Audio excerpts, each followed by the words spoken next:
এতদিন বাদে মনে একটু শান্তি যা বলেছিস। এই দীপা এখনো হোস্টেলে এলো না তো?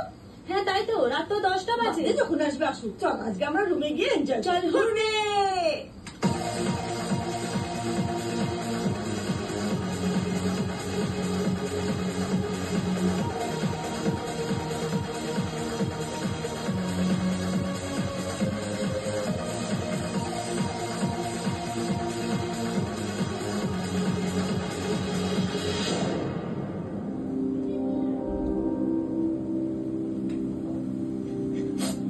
কি করে এরকম হলো বলুন তো?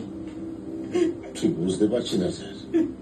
আশ্চর্য লাগছে, বডিটা রেল লাইনে পড়েছিল। ছাত্রী হিসেবে মেয়েটা কিন্তু খুব ভালো ছিল। হ্যাঁ, ইন্টারনালে খুব ভালো রেজাল্ট করেছিল। হ্যাঁ, বেশ সরল, শিখে ঘরোয়া টাইপের মেয়ে ছিল। সুইসাইড বলে কি মনে হচ্ছে? দিবাকে খুন করলো কারা? দিবাকে খুন করলো কারা? প্রশাসন জবাব চায়। ছাত্র সংগঠন।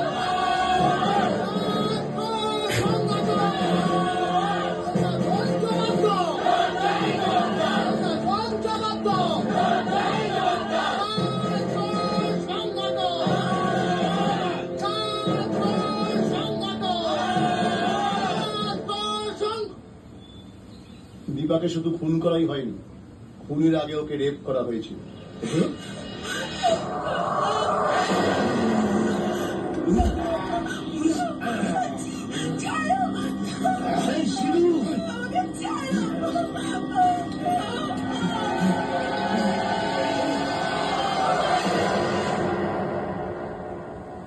পোস্টমর্টেম রিপোর্টটা আমাদের হাতে এসে পৌঁছেছে।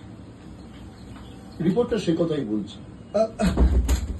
Wait wait, don't get worried. Police যথাযথ ব্যবস্থা নিচ্ছে।